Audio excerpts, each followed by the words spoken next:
Hello, welcome to Faith and Geekery. My name is Mark, and welcome. And for the next hour, we're going to be talking about board games. And don't worry, I am not on my own tonight. I've been joined by Jess, and I'm just going to add her to the stream.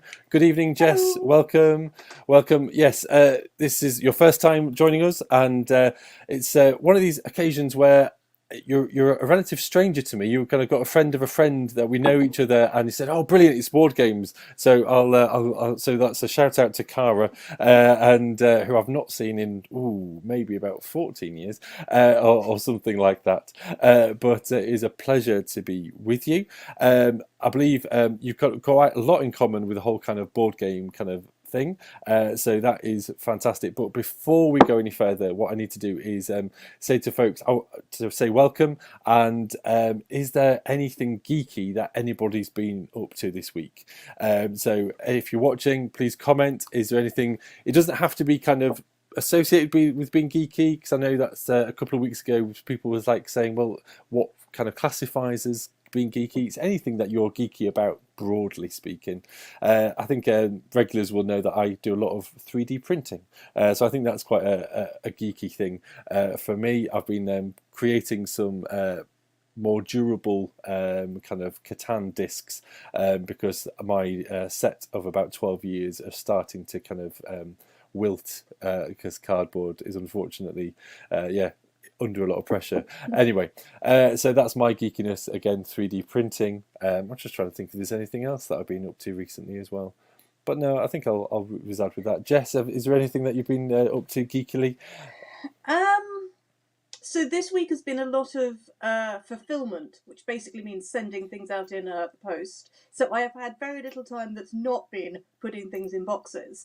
But the rest of it, so one of the problems I have in my head, and I've been trying to sort it out in the spaces between the boxes, has been mazes. So I want All to right. make a card game about mazes. So I've been doing an awful lot of, okay, so if this one goes there, then how does that one work? And the trouble is that, what's in my head is not translating to the cards particularly well. Wow, fantastic. Yeah, so I mean, I should mention, yeah, so that do you kind of you run Descent Games, and you So I have run Descent Games, yes. fantastic. So we are technically a small independent publishing house. I mean, Yay. the thing is that most of these are one person and a dog shows, or I mean, there's no dog in this case. There's me, me, some small children who help with playtesting sometimes.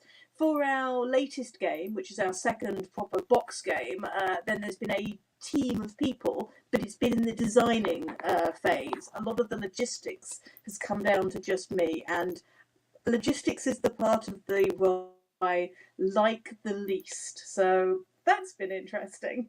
But yeah, Descent Games, basically this is board games, card games. By card games I actually mean cards, like greetings cards. I've got a set of Oh, okay. greetings cards with a game on them, and Oh, that sort of fantastic. thing, which came out of something which was a game about protest and a game which was about faith.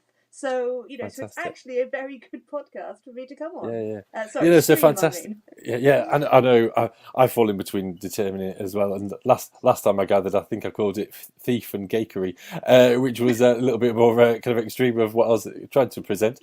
So yes, Faith and Geekery. But yeah, I think it would be really good to come along to that and kind of explore those kind of elements as well. mm. I'm a big fan of board games. When my wife and I got married, all our tables were themed on board games, and well, I Excellent. say, I say broadly board games, because I guess, is Buckaroo a board game? I'm not sure. It's just a game, isn't it? Well, it's a tabletop game. This is the Yes, this is one of the issues, that you've got this distinction between board games and card games. When yeah, you're looking at something like The Crew, The Crew is a popular card game, yeah, which is very definitely in that tabletop game space, yeah, but yeah, there's no board. yeah, So, yeah, yeah, yeah. hmm.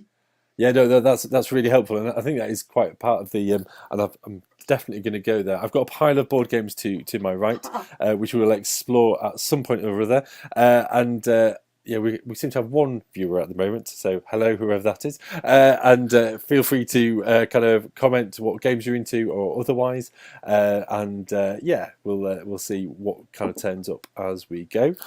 Yeah, I have a few down to my side, because I think for me growing up, we definitely kind of had the stable kind of Scrabble, Monopoly, Boggle. Hmm. Again, not sure where that classifies into.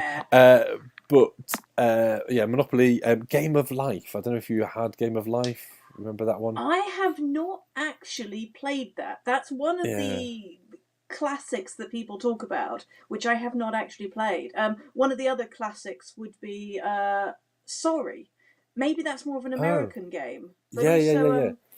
there's one called Candyland. I've never even Oh, seen a copy of Candyland, but no, apparently this definitely is not. one of the American sort of staple games, which Oh, makes me wow. think, what are the different games that people have in different cultures, and yeah, Yeah, there's a whole yeah, range of, what's the slightly dull board game that you grew up with. So yeah. Well, yeah, and then there's the random games that you kind of play or that you pick up on, and I mean, there's anything from I remember playing kind of is it Timmy Mallet's Mallet or something, which was a board game, and I was there kind of going, I don't understand, and I still can't remember. Oh, we've got a comment saying. From Angela, hi both. Multitasking. I was listening to you whilst writing a letter. Is multitasking geekery? Yeah, oh of course it yeah, can be. Of yeah, course it of can course be. it is. So thank you and welcome, Angela. Yeah, these board games for me. Yeah, I remember also kind of going to see kind of aunties and uncles, and especially my auntie Sandra and Uncle Steve, who had like a games cupboard. And as Mhm. kids, we were just like, and like, are we going to open? Are we going to play a game from the cupboard, sort of thing? And half Mm. of them, I'm sure, were just kind of random and old kind of stuff. And then obviously, I think I remember. I mean, I'm of the '80s. That was sort of ilk, and therefore, I think dingbats was a popular sort of thing. Kind of notability, where you have like a fake little Mhm. piano where you got to do little tunes.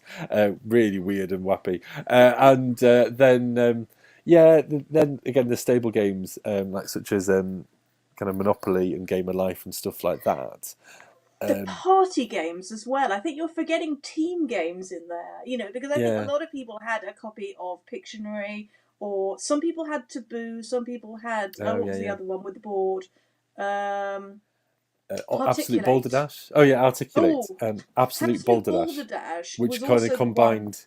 Yeah, though that one you could just play with a dictionary, I think. So we used to Yes. play that as a party game, but you'd literally just get a big dictionary and you'd flick through Oh it, wow. and that was a game that we played in hotels more than once. Oh There's wow, nothing to fantastic. do.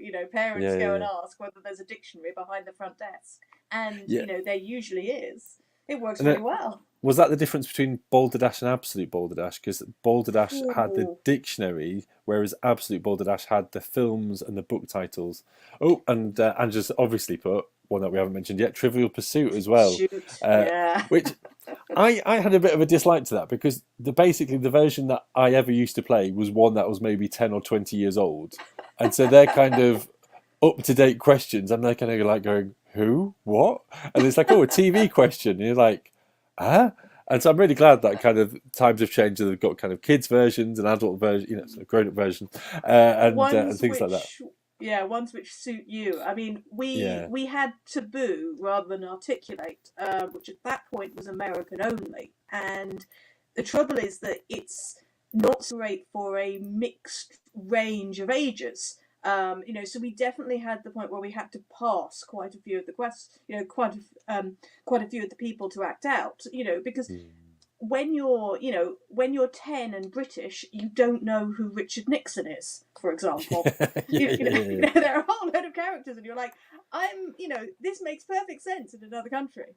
yeah, Um, yeah. the other one we used to play, which I actually played a couple of weeks ago while at a board game convention, I played a version of this, was what we used to call the hat game, where you All had a right. little bit of Right, so you came up with people, people or characters, and they could be real people, they could be fictional characters, Red Riding Hood, the Queen, people like that. You'd write them on a little bit of paper, you'd put them into a hat, and you'd go round the circle, and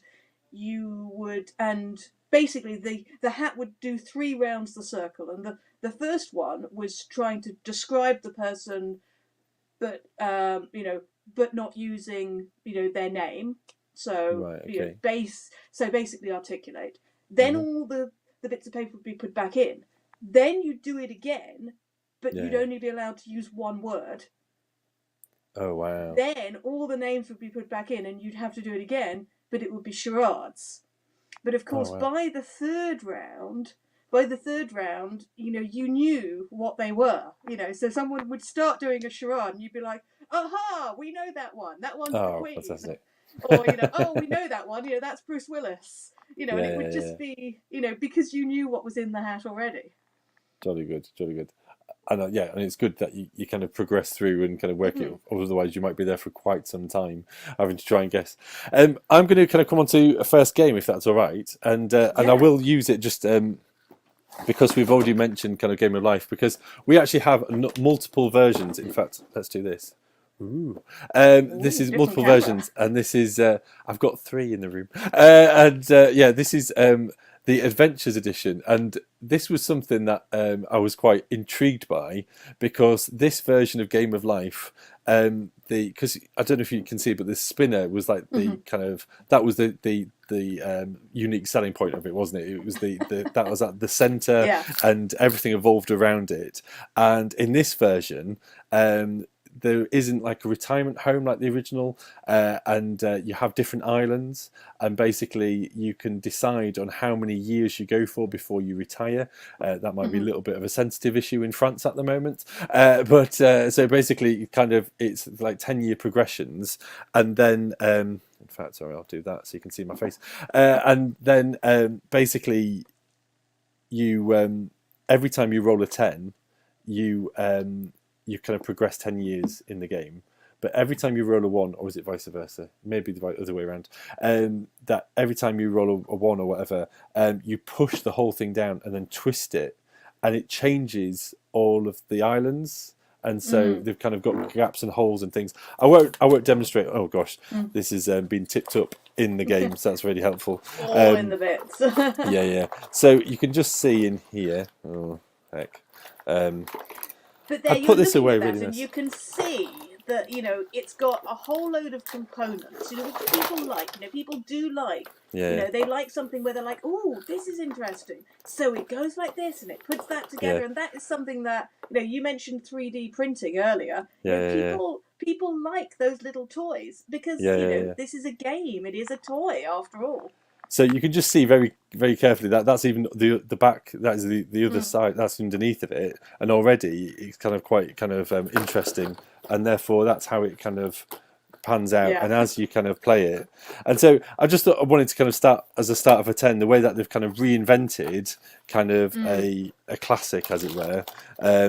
But again, not to kind of I always talk about this as with a sprinkling of faith, but I remember as a kid kind of playing Game of Life and feeling a bit scared almost, because it was a game about life choices and stuff, and I was like, oh heck, have I got to kind of have I got to take this seriously? Do I actually have to be careful of all this kind of stuff? Oh, somebody's wanting to promote my channel. No thanks, but thank you anyway. But then yeah, so I found Game of Life as a kid. The very first time I played it, or maybe when I was 7 or 8, I was there kind of going, oh gosh, do I get to these crossroads and I have to choose this and that and the other and things like this. And so as a kid, I remember being a little bit.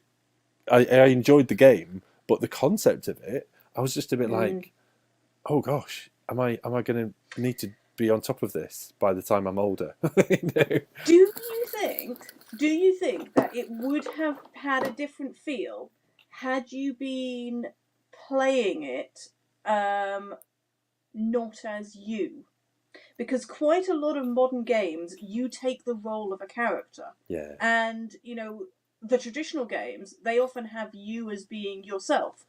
Yeah, yeah, You're yeah. still looking at mainly your desk, by the way, which is a lovely desk, Oh but yeah, I yeah. thought you Sorry. might like to.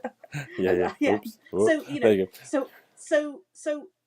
lots of games have you taking on a role, which actually leads sometimes to the fact that that some things are really difficult to make a game about because people always want to be a good character. Nobody Yeah, wants yeah, to play the part of a bad character. So yeah, that's a really interesting development from, how it used to be that you were you, and now it's more like, yeah, yeah, well, yeah. you play as a something or other. Yeah.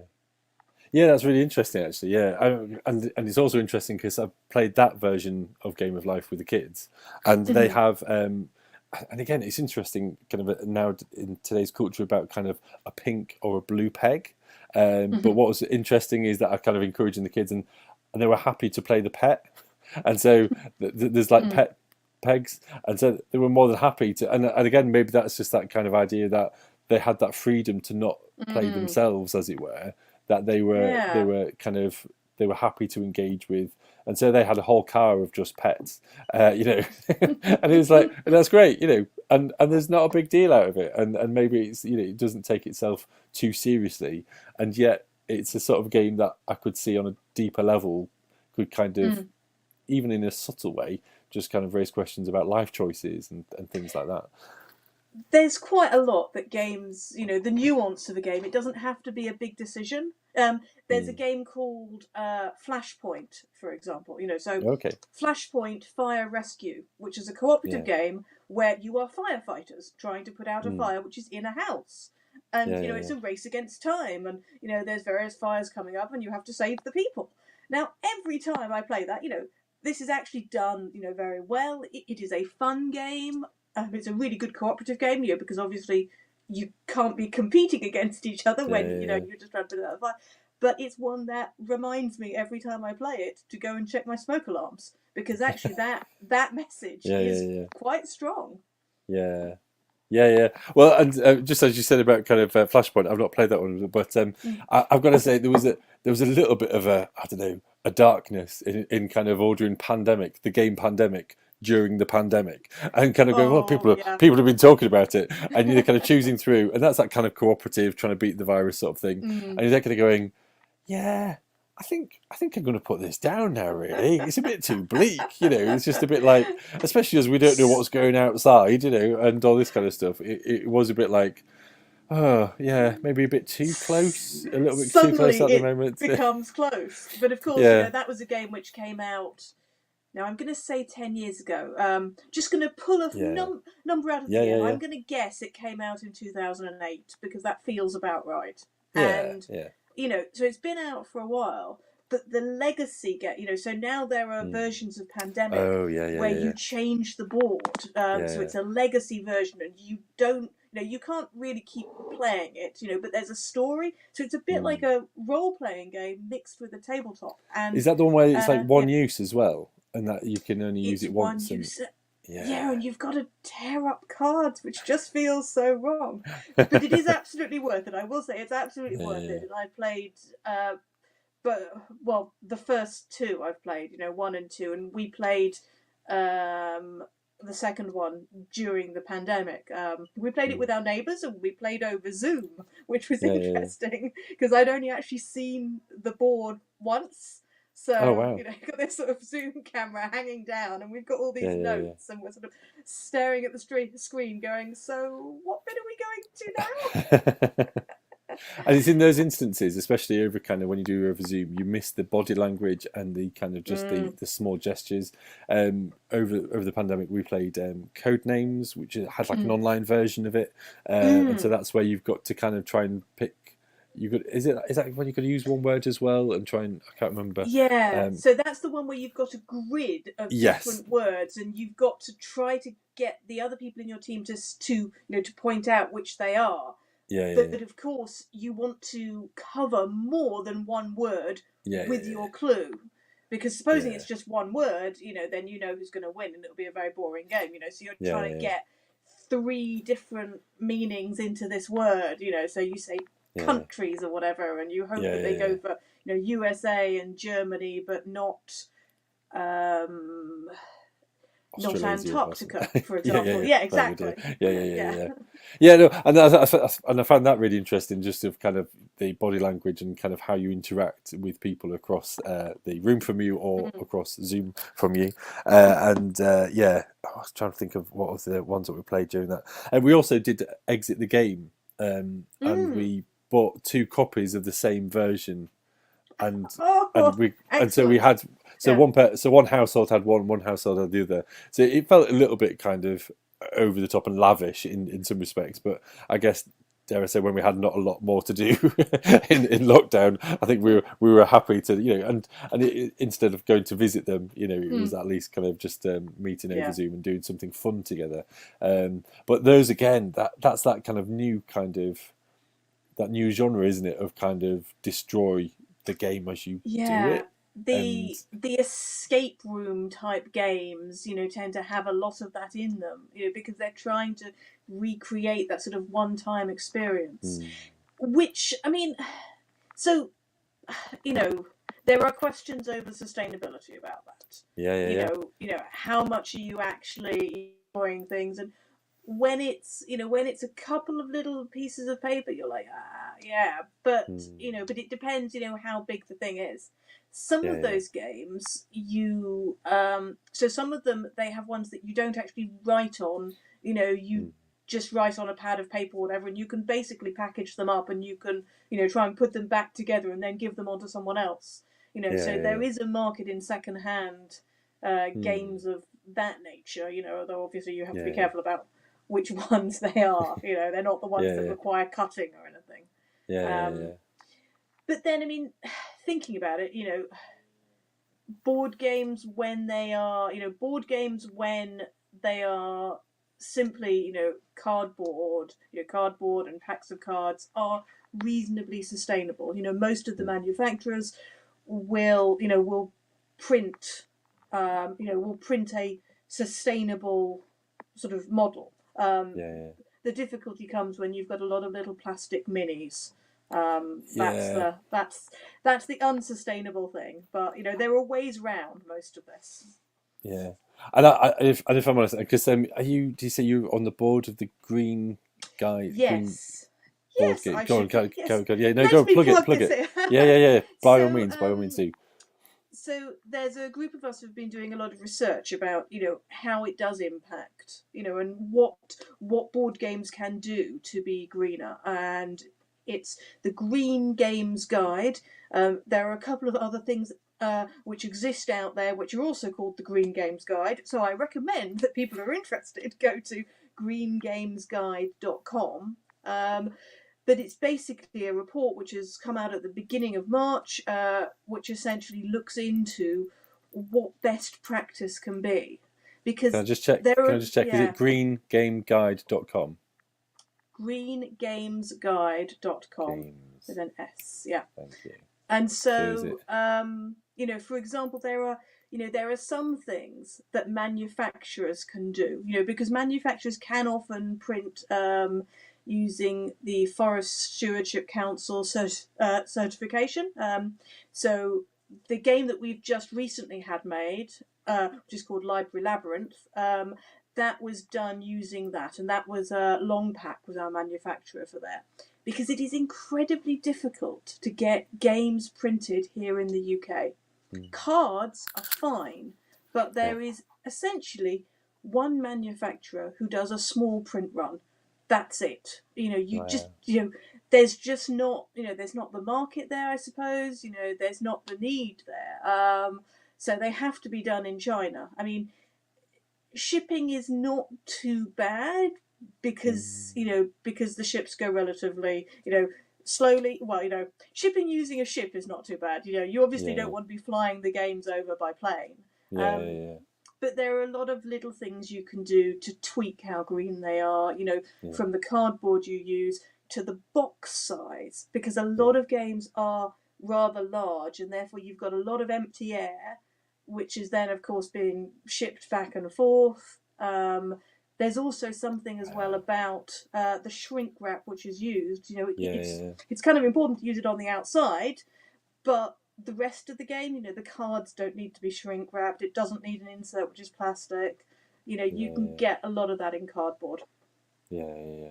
That's fantastic. Yeah, and there's a lot of elements that I hadn't even considered, especially the gap within the board, within the Mm. games, and things like that, which I guess you just take for granted, or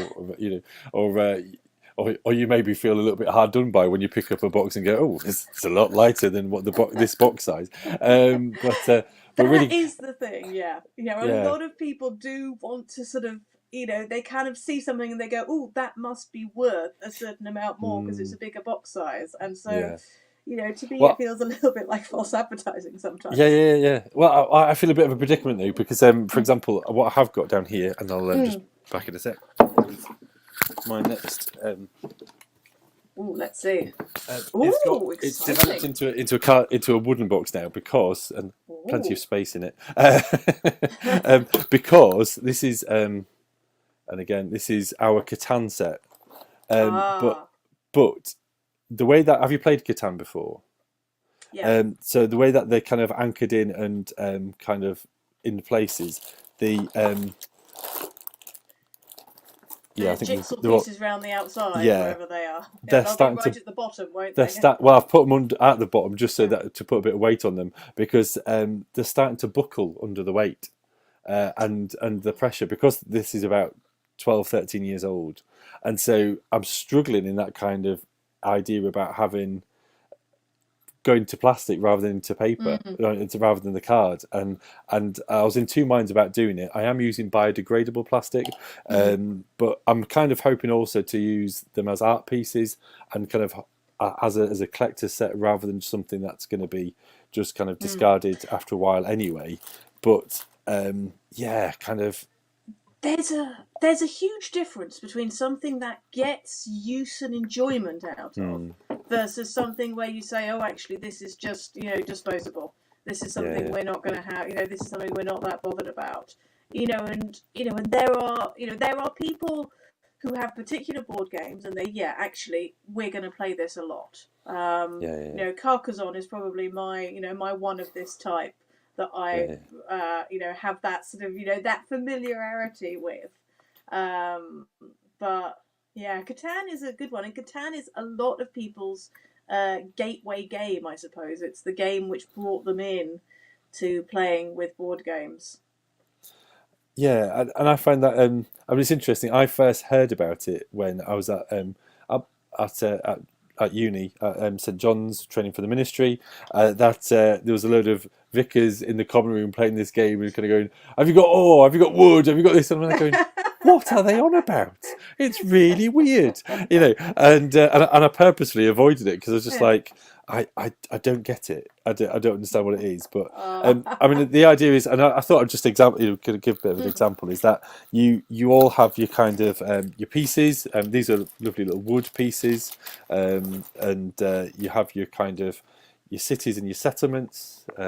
So it's those, and depending on how quick you want the game to play, depends if you start off with two settlements, two little tiny ones, mhm. and you take it in turns to place your settlements around the board, and you tend to have a road connecting to it, and then everyone else puts down one, and then it comes back again. So the first person is also then the last person to place, and so it's a bit of a balance. Each of the tiles also has little numbers on here, and so basically, once you've got your two settlements out, you then kind of roll. You get wherever your settlement is, you get one of each of those kind of resources, which comes in a resource card. I won't bring those out, but then the in the game, oops, I had Mhm. to. No, we can see So that. It's quite clear. yeah, Good. yeah. So you kind of that's what resources you need, and every time it's your go, you roll the dice.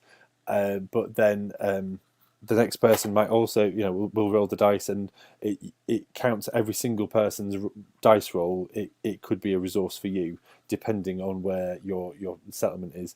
And I quite like this because it's kind of competitive but not confrontational. I don't think I've ever had kind of a raised argument about someone placing a road, because once you've kind of got the road blocked off, otherwise, you just accept what it is. That's it. It's not a big Yeah. deal.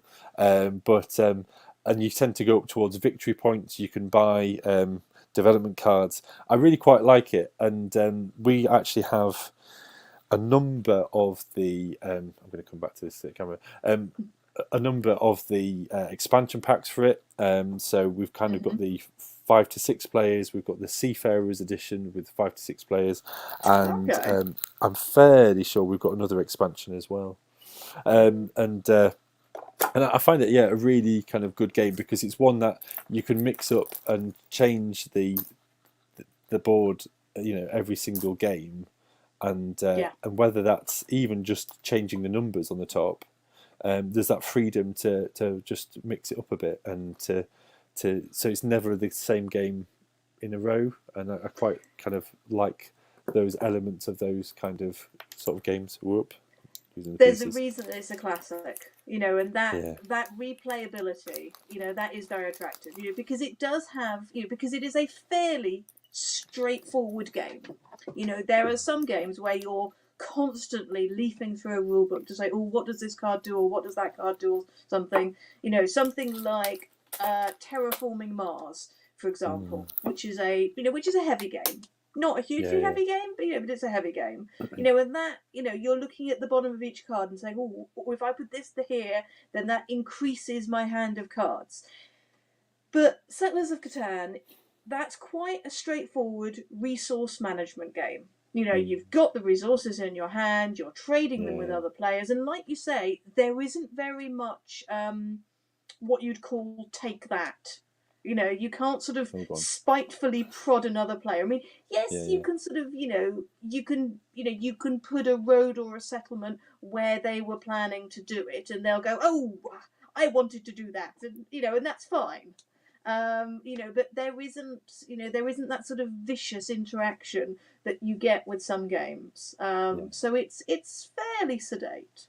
Yeah, and yeah, I quite like the fact that they've kind of definitely they've worked on it and it's become popular and they've expanded on a little bit.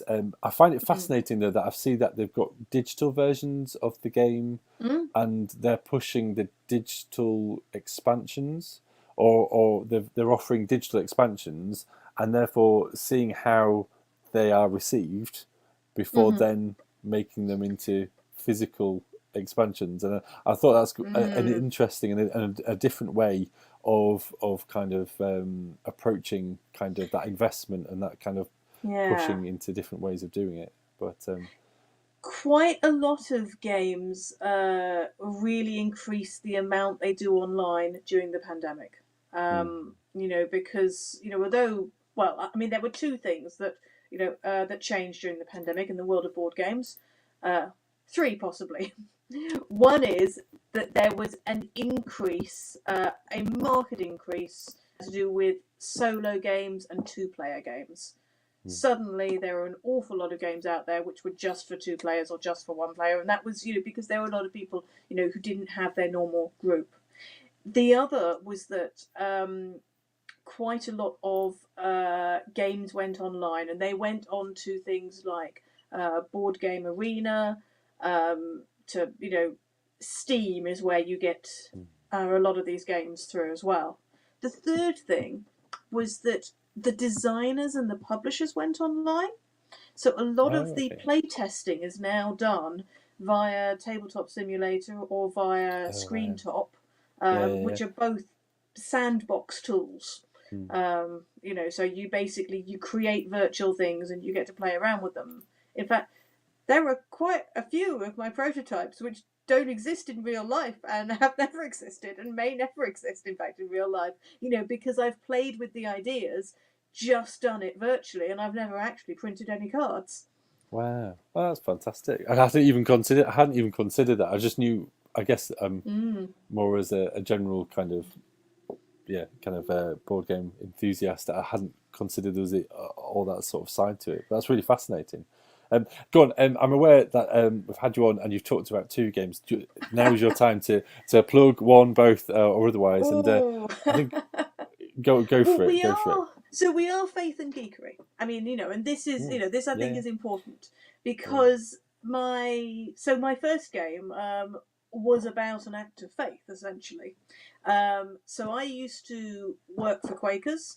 Um, I am a Quaker, have been for many years. But while I worked for Quakers, then one of my colleagues, Sam, broke into a military base in order to smash up the warplanes, Yeah. which is the sort of thing that Wow. people I know seem to go and do that sort of thing. And, and I thought that this was a really interesting sort of snippet of a story, that, so he and Dan carried out the direct action. Dan Mm. Woodhouse was the other Mm. person, and I believe he was wearing his full Methodist minister's Yeah. So dog collar and everything while he did it. So my wife knows him. Oh, Yeah. she's met him a couple of times, but only briefly. We don't know him that well, but the story's gone around. Yeah, yeah, It's like, exactly. all right, Yeah, it's him. yeah, Oh. yes. Yeah, So yeah, they yeah, were acquitted anyway. They did it yeah, in 2017. They were acquitted. The like most direct action, the aim was to make a splash. The yeah, aim was to talk about it and to tell the press, etc. yeah. But I made a game out of it. Mm. So I made Disarm the Base. So I spoke to Sam, obviously, and said, what do you think? And he said, yeah, sounds great, go for it. Yeah, Spoke to Dan, and he was like, yeah, why not? Spoke to Campaign Against Arms Trade as well to get their mm. advice on a number of things. So they Yeah, essentially did some consulting, and they got some of the profits for that. And yeah. then I ran a Kickstarter for this game. So Wow. Kickstarter being the crowdfunding platform that most tabletop games go through Yeah, at the yeah, yeah. moment. And so Disarm the Base. This is a cooperative game for 1 to 4 people. Takes about 45 minutes or so, where you are sneaking onto a military base. You've got 9 hangars. The hangars are little tiles. They contain, they probably contain 6 planes of different colours. Okay. You Yeah, can yeah, yeah. rearrange the tiles so actually you have more empty hangars. You can do it so you don't know how many planes Mm. you've got. Yeah, yeah, But so yeah, so you have a set of good cards which allow you to look in the hangars, allow you to disarm the planes. You've got codes for each hangar. You've got codes for each different color plane. But you've also got crowbars and you've also got bolt cutters. yeah, So you yeah, can force your way in. But of course, this being a cooperative game, the game fights back. yeah, So there's a guard walking around the edge who could see you. There are floodlights that come off and that turn on. Basically, you pull a card, it turns a floodlight on, and that means that one of the guards could see you. There are guards that come into the hangars. So you yeah, have to avoid being seen. You have to get back to the start of the game in order to unfurl your banners and win the game. yeah, yeah, yeah. Um, Wow. so yeah, I mean that so that was directly about that act of protest. Mm. The second boxed game, sort of game that everybody would recognise as a game, I Mm-hmm. suppose. The second bigger game. This has just come in. This is Library Labyrinth, which is a game based in a library. I'm gonna Google So, it. yeah, librarylabyrinth.com. So basically, the world has gone dark. You're in a cursed library. You've set off a curse. You have to stop the curse by finding within the library 6 different special books, which you all have to fill with a captured literary terror, because terrible things are jumping out of the books. You've got Dracula and a Kraken and a All right, Minotaur cool. and whatever, and you have to ask the characters from the shelves to help you. There are 60 characters you can ask for help. They are all female, with there's actually one non-binary person, but the other 59 are all female. They are all historical people, fictional people. You know, they're all people you could actually go and look up in the library. So essentially, you are wandering around and saying, can I, can I defeat the curse? Can I capture Dracula using Little Red Riding Hood combined with Mary Seacole? You know, Fantastic. can I? Yeah. So it's a really interesting mix of them. Basically, the game is based on tiles, so you're flipping and rotating. There are paths which change. The curse takes the form of this bookworm. Yes, this sort of grey. It's a bookworm, of course, you know, with a Y, because why not? But it is, you know, but that was a lot of fun to do, you know, and we had quite a lot of cultural consultants on that because we were very, very aware that we were all middle class and British. You know, we have a diversity amongst us in terms of, you know, the age we are, the race we are, where we come from across the UK, but we are all middle class and British, and therefore it's like, actually, you know, supposing we're going to be adding people in, we need to talk to people about that. So we had, you know, we had various cultural consultants, some from Japan, some from South America, a couple from North America, one from China and one from Australia, I think. So, you know, a variety of people who said, right, these are the people you should include. And that's really important nowadays, isn't it? Because it's just kind of making sure that, you know, our kind of unconscious bias, you know, and otherwise isn't kind of, or the assumptions that we make. I occasionally do some artwork and bits and pieces, and I was doing something for the Methodist Church, and I was kind of getting through clearance, and then people were like going, "You realise that you're kind of very much kind of going down a certain track with these sort of characters." I was like, oh yeah. and yet sitting down and doing other projects, I'm like kind of like, really aware of it, but I was just kind of so in the zone trying to create something. I was just like, yeah, no, you're right. I can't argue that. You really need somebody to sort of, you know, to push you out of that thing. You know, I found particularly, you know, when I was looking at something, I was like, oh yeah, you know, that's brilliant. Yeah, let's do that. And it's like, hang on, Jess, you know, we've got a character of exactly that sort of type. And, you know, so yeah, there are more people who are British, but we were very conscious that we needed to widen our own horizons there. And I thought I'd actually brought up another game, but I haven't.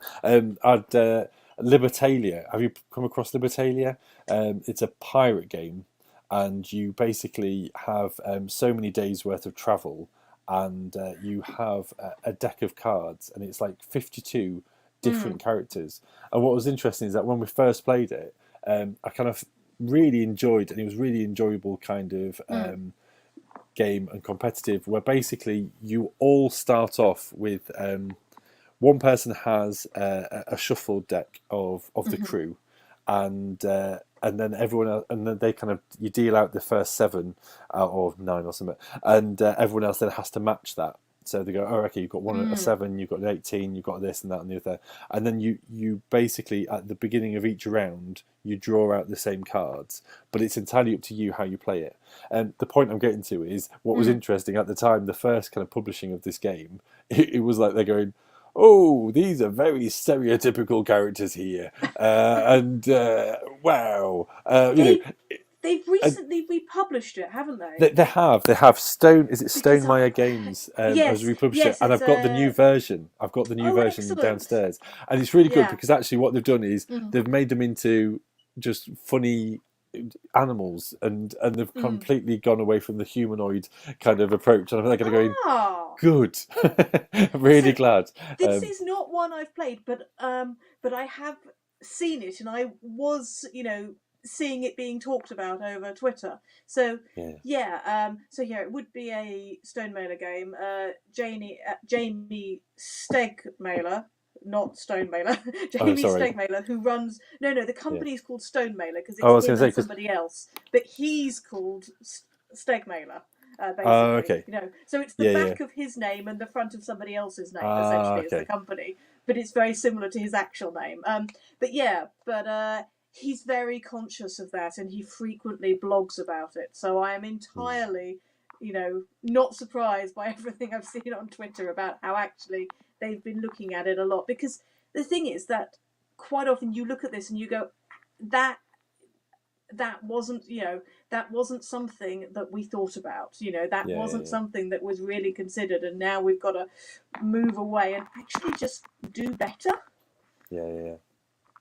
You have Wingspan there though, which is great. I do. Well, this is the other Stone game that we had, and again, I can't remember if it's actually on this game or not. Does it say on here about? I really like the.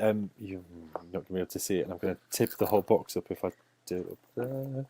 Let's see if this works, shall we?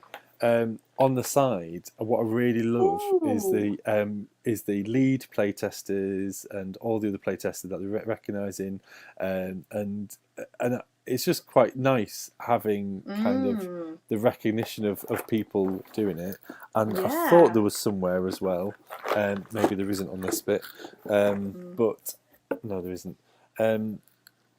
Was there a bit on there where they just kind of try to give the credit and talk about kind of being a fair pay company and all that kind of stuff, and I thought that was really kind of good and bold really to kind of and especially a big brand rather than just like kind of and I find that with what they did with Libertalia was kind of tweak it enough, and at first I was there going, oh great, a company's come in and bought it. I really enjoyed the original, what they're going to do, but actually for all that they've done it is I think they've just they've made it a bit more excitable and charged it up a bit more, and therefore it feels as if there's a bit more longevity to the game, and what I quite like with them, I don't think it's a spoiler, but basically you have one side which is almost like tranquil waters, and then you flip the whole board over, and then it becomes like kind of stormy weather, and so it becomes much more brutal of a game, and you're just like, oh right, okay, wow, okay, this is really hard. So I quite like, and again there's the Ultima Factory, which is the one-player version. I've not played either of these in one player yet, and a part of me kind of goes, well, if it's just me, then I might just go do something else. I don't know. I'm never in a. I don't know if I'm ever in that kind of getting out the board and making all that kind of fun for that, just for myself. There's a particular person I think who's particularly drawn to solo play, which tends not to be me. Puzzles. Puzzles I really like doing by myself, and again, there's that crossover. So things like the exit games, those I would do by myself. But a game which is much more of a worker placement game or a resource management, or dare I say it, something where you've got cards and you're sort of building them into something that works for you. The engine builder, typical sort of game. Those don't feel right unless there's other people there. So I've just realised we have got one viewer at the moment, and otherwise, Angela, if it is still you or anybody else, if you've got any recommendations, do please be in touch, message or otherwise, or if you want to get involved with part of the WhatsApp and Discord community, I should be able to kind of place those details in the comments section, and we can continue this kind of these conversations offline or when you're kind of watching these at a later point. So do be in touch. So they should be just populating on the comment section now. And that'd be really good to kind of be part of the conversations. What board games or what games would you recommend? And I do kind of come to that with Wingspan in mind. This is one where just recently been to see a few different people at different times in the last few months, and Wingspan is the one that I kind of go, I really like this one, and not in a I think it's I think even just kind of. I think it takes a little bit of time to get into it. I think it's you've got to get your head around the system and how it works. But actually, I find it a fascinating one because it's nice, it's picturesque, it's lovely to play, and it deals with kind of you've got different habitats, you've got different resources, and Theme you've also plays a lot in these things, because people yeah often, I mean, yes, you can play a game which is very much about, we're going to learn something here, but actually, people often play, for escapism. yeah So yeah yeah there is something in saying, okay, what do you find beautiful? Let's go and yeah. let's go and play around with that. And And I think something that like birds, they are yeah. absolutely gorgeous. And I think this is it that I do actually often ask the question actually on Faith and Geekery, what is beautiful about your hobby? What is beautiful about Mm. this? Is yeah, is just kind of there is a lot of attention in this that is so lovely. The level of detail in all the cards. I realise we've actually got now 2 expansions for this. So it now goes over 2 boxes. So I'll get the I'll get the cards out in Wow. a bit. But this is again this is the first time I came across a dice Yeah. tower, and it's a lovely little Yeah. bird box, and it's just like that kind of attention to detail and all the Mm. lovely eggs. I mean, however, the only thing I would say is don't get these out on Easter Sunday when you've got the mini eggs Yeah. on the table. Other brands are available, because these Don't look an get them awful lot out to like small children yeah, either. yeah, yeah, yeah. Children will Because try to eat some of your games. they Use a just looks standard because it pack of cards. well this is it because it just looks so lovely and the Mm. attention to detail's gone into it so much that you unfortunately got to just be a little bit careful with the younger audience. I think Angela said she's recommending Genius Square is a great game, either a solo game or for 2 or Genius Star. I'll have to Mm. Google that in a little while to find out what those are. But thank you, Angela. I'm going to bring my view back again as well. Yeah, in fact, yeah, we've got the Europe expansion and the Oceania expansion Hmm. of this, and these are not the right cards. These are the right cards. So Yeah, they, yeah. So you can actually really pad out a game, so you'll spend quite a long time watch it, sort of, playing one particular game. Which, when it's something you really like, then I think that that really doing that adding to it really works. And you yeah, look at yeah. those cards; they're absolutely gorgeous. And this is it. That each card has kind of got such a lovely Mm. like detail on it, and it looks as if just time has been spent with them, and otherwise, Hmm.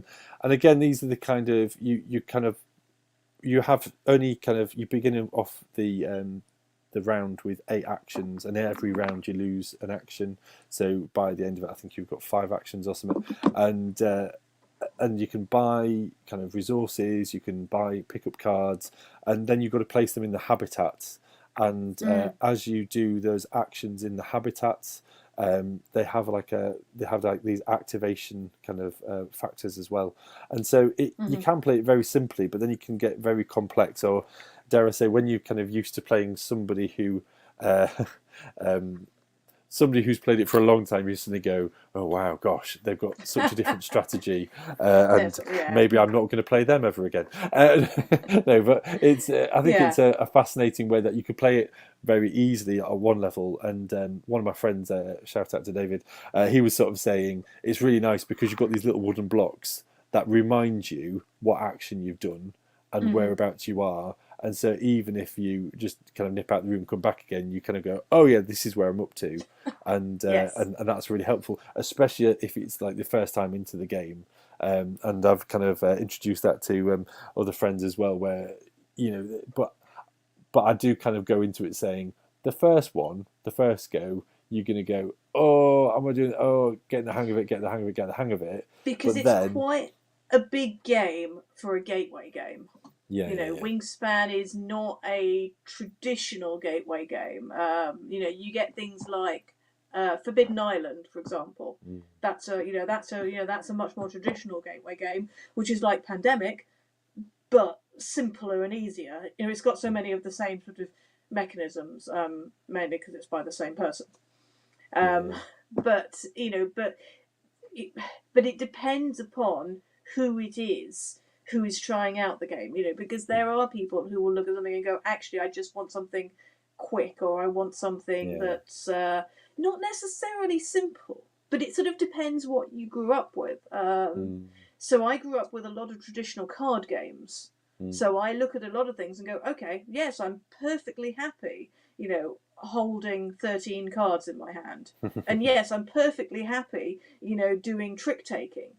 But Yeah, then, I play with people who are much more used to a board game, yeah, resource management or, worker placement, putting your little cubes in different places. And I think, okay, right, there's just a different angle we're coming from because because the geekery is so wide, essentially. mm.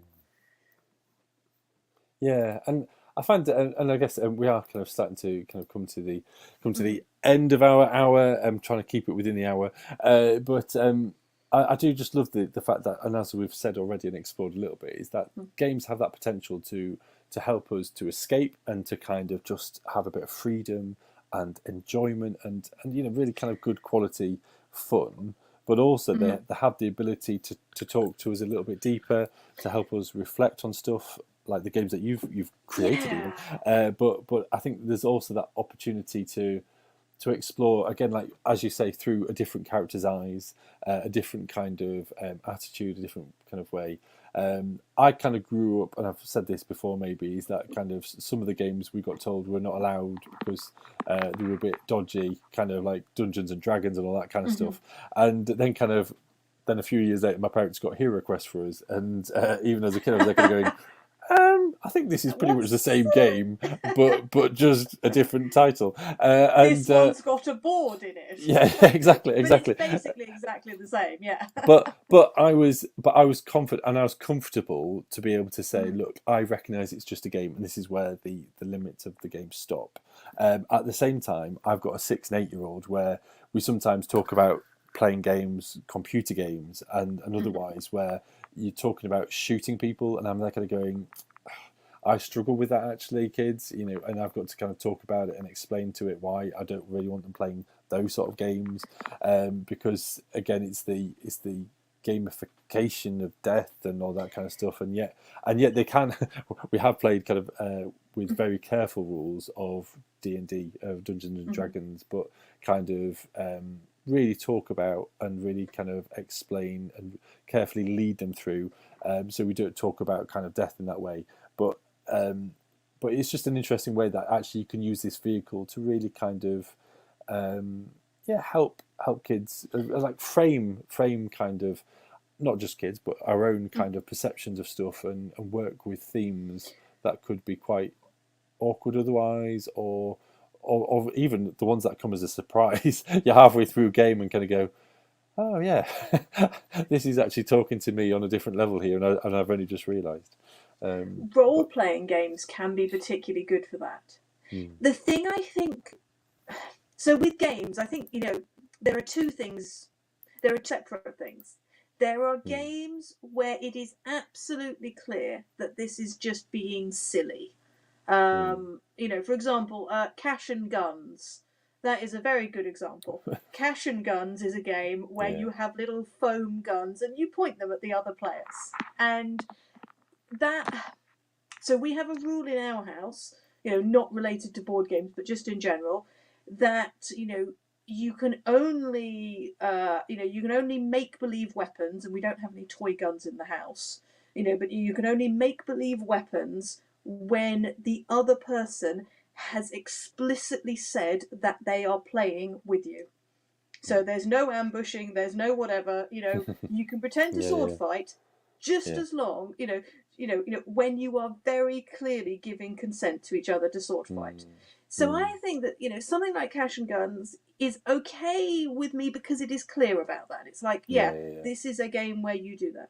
The same yeah. with something like Deep Sea Adventure, where Deep Sea Adventure, you'll go. This is a very small game, I've not heard of where it, so you'll I'm go. just nodding. I don't know. So, Deep Sea Adventure is one I would recommend to anybody, but it does have a fair amount of take that mechanisms because mm, you're all going down to find treasure on the seabed, but you've got shared oxygen. yeah. So you Oh wow. can almost deliberately run out the oxygen so somebody Oh else blimey. drowns. Oh So wow. but because it is a small game and because it is clearly presented in a way where it's Yeah, like, okay, this is a game where you have signed up yeah, to yeah, be snippy and nasty to each other, and so yeah, it yeah, is packaged appropriately, I think. Yeah. But I think the problem lies where it's not clear what something is. I think there's a value in escapism and saying, "Hey, I'm going to be a deep sea diver, and I'm going to, let other people drown." Yeah. But you've got to be really clear what you're Yeah. doing there, and it's the edge cases that get in the nuance that we've really got to be, worried about. Yeah. Yeah. And I think just running through different games as well that we have is like unstable unicorns, where some of them are brandishing guns or otherwise, and actually you kind of go, but they're entering into it. They know that it's a game. They know it's in the way that it's packaged in that way. Yeah. But we're going down a channel of parenting in games and otherwise, which I think is helpful as well, because actually, perhaps we should have one of those at some point. Yeah, actually, parenting in games should be. But I think there's also, but whilst we're talking about children, but there is also when you're kind of meeting up with friends to play a game, there are times where you kind of go, but what am I saying by bringing this game to somebody? Are they going to get on board with it, or are they going to go, what was that? And there was we got a version of Monopoly, which was, what was it? It was something like Millions and Millions or something weird, and it was kind of high rise, kind of flats and otherwise, and it was an ongoing joke with friends. They were like, why on earth did you bring that game to us? And I'd bought it that day, kind of going, I'm sure this will be fun, or that week. And I was like, I'm sure this is, and this was the first time out running. And they were like, we hated that game. And I kind of went, yeah, we hated it too. And we joked about it on the night. But then it became a running joke following, because it was just like so awful that reiteration of Monopoly was just like so bad, and it was laughable. But that being said, I've also got friends who I believe they've made amends now, but they didn't talk for a very long time over playing Mousy Mousy.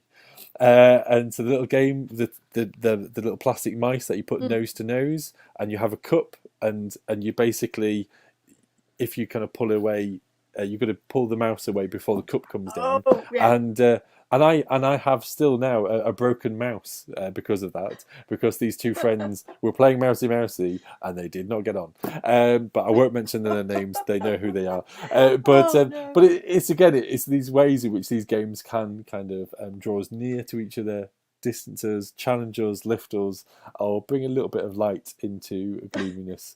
And bless you, Jess. I'm aware of the time's run on. Thank you for your wisdom, for your recommendations, for your kind of just publicising your ones. That's fantastic. And just thank you for your time tonight. And yeah, I'm going to drop you off the screen. So thank you. Goodbye. And sorry. I'm so sorry. I didn't mean to drop you off that quickly. But bless you. Thank you, folks, for joining us. Please be part of the conversation with WhatsApp, with Discord, or just make comments on the videos as the weeks go on. And bless you. And blessed are the geeks.